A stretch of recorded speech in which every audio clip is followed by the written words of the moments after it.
Thank you, Mr. Speaker. And today the House came together to do our jobs to continue this battle. And believe me, this is not the end. This is the beginning of a continued fight to secure our border, to get government spending under control, and to get our economy back on track.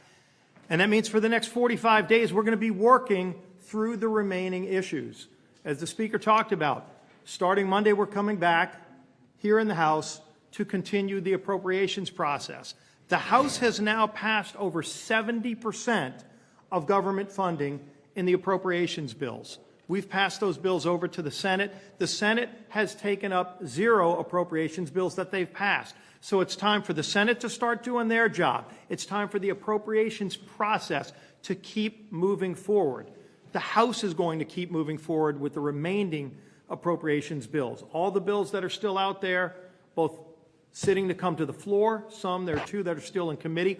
All those are going to be moving in the next few weeks. Starting Monday, we will be back here working on those remaining appropriations bills.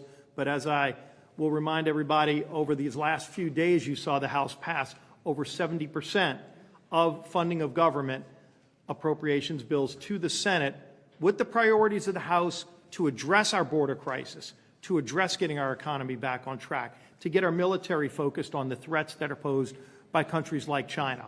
And so that focus will continue. Our work will continue. There is a lot of work left to be done. There's another 45 days.